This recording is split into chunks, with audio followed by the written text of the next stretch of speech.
guys, welcome back to Transformers Toy Review. Today we're taking a look at one of the first figures from the Kingdom line from War for Cybertron. So this is one of the Predacons, one of the, I guess, Scout class. Oh, they call them Core class now. Core class figures. And this is Vertebreak, who's a Predacon. He's got his little code up here, War for Cybertron K3.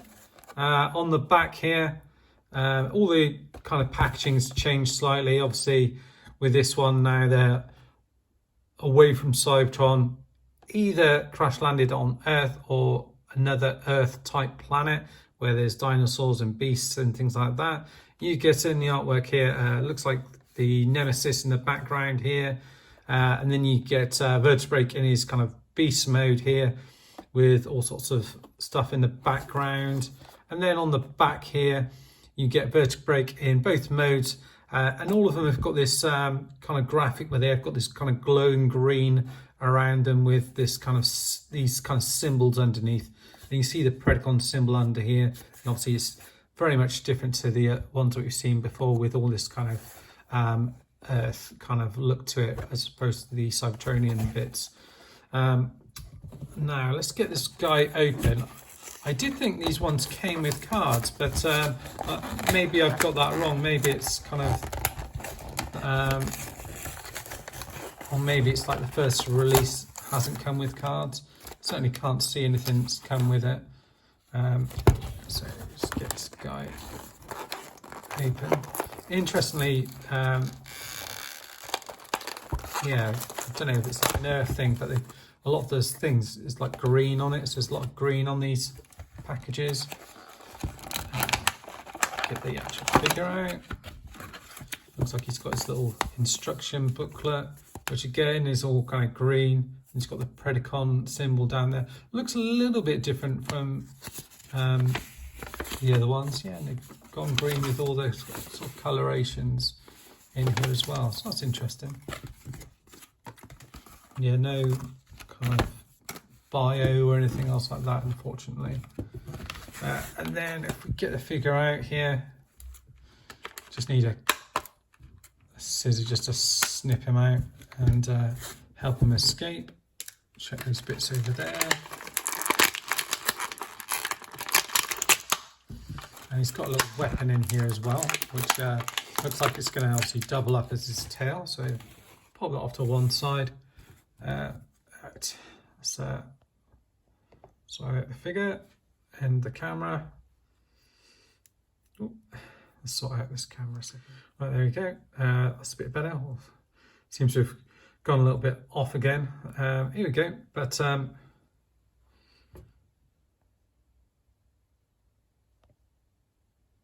we go. Yeah, for some reason, I'm just playing around with this different phone, and yeah, one of the settings, it does mess around with the background color, so hopefully it's not too distracting. The figure itself is quite nicely made. He's mostly this kind of dark brown sort of plastic, but there are quite a few paint apps. You can see there's kind of paint at the top of here, it looks like on his legs. His feet are painted here as well. Hands look as if they're painted. You've got silver paint on here with a Predacon symbol. His face is painted. He's got quite a cool looking face sculpt as well. He's got his little red eyes as well. Yeah, it's quite nice actually. And then he holds, I guess, his weapon in his hand like so. And that's kind of, it's a bit of a softer plastic as well. That's quite cool. I'll have to get like an old Beast Wars figure out as a bit of a size comparison, but he feels a little bit smaller than the basic figures that they did.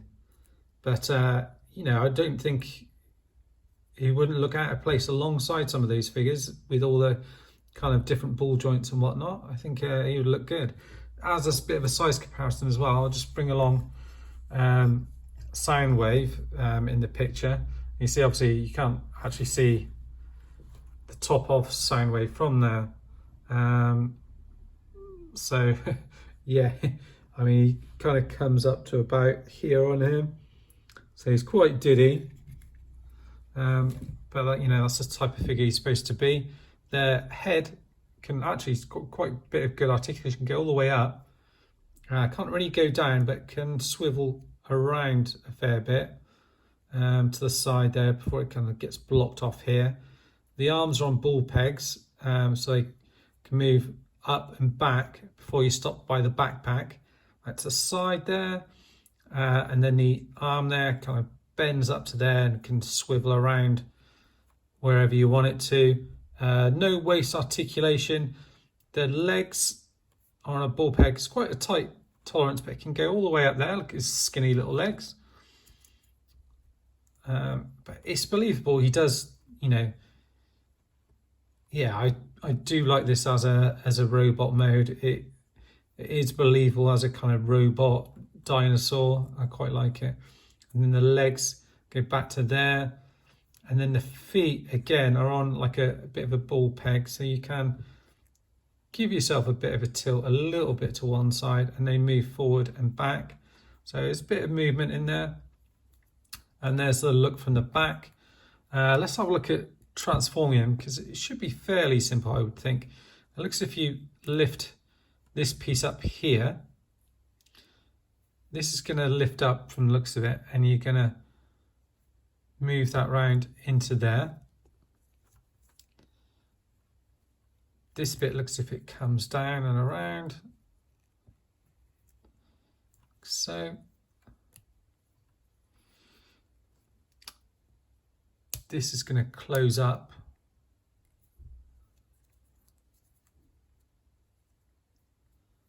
Like that. I'm just being careful because you know, I'm not too sure where everything goes, so I don't want to damage anything. There's a little peg just in there. I don't know if you can see it, and it looks as if it just pegs just in there where there's a little nook where you can get that in. And again on the other side here like that, and just peg that into there like that. That'll come down there, and then the legs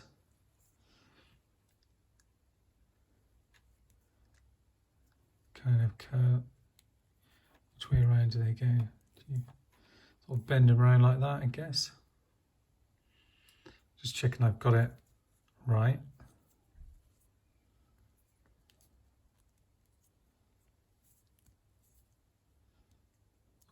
Just be careful just not to pop out the arms if you push them too far in. Yeah, so the arms should come underneath there like that, and then the tail around the back like that, looks like it. Yeah, then the mouth does open and close as well. You can move forward, just settle them down like that. And you can move the legs out as well,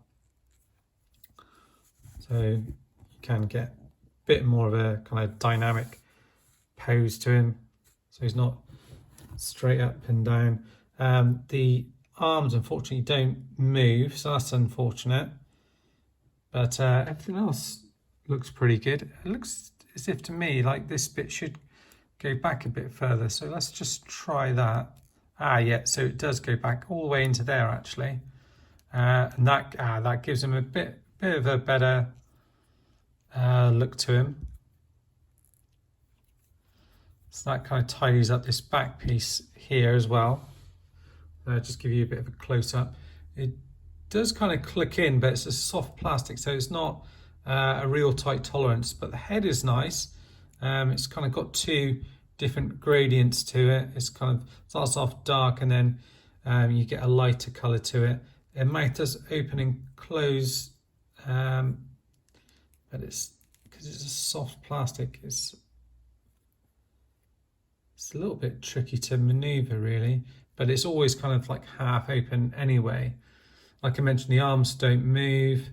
The legs you can move out, you can move up and down. You can get a bend in the knee as well there, and the feet can move forward and back as well. So, you know, you can kind of get them walking and doing different poses. You don't have to have the legs, you know, dead aligned. They can side by side. They can be set out apart from them like that. Works quite nicely. Just seeing if we've got anything else to compare it against. I don't have loads of figures to compare it against to hand that would be a good comparison. Yeah, obviously I'll show you Soundwave again, but you see equally he's pretty small. One figure I do have is the one of the Dinobots, the sort of legend size one of those, so that might be a good comparison.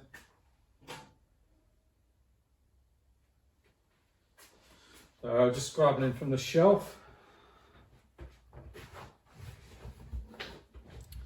Forget what this one's name is, but yeah, you can see there it's probably about the same sort of size. This one does feel a little bit smaller just because I don't know, just it's, I guess, a bit thinner, isn't it? This one's a bit chunkier, but a pretty good figure. It's a shame with these ones really that you don't get any bios or anything else like this, especially with this being kind of a new character. You don't get to, you know, hear a bit about his backstory, but maybe that'll be coming up in the Netflix cartoon. Who knows? That'd be really awesome if they did do that. Anyway, that's it for me. Just a quick look at Vertebreak, and we'll be taking a look at some more Kingdom figures soon. Thanks for watching and stay safe. Bye bye for now.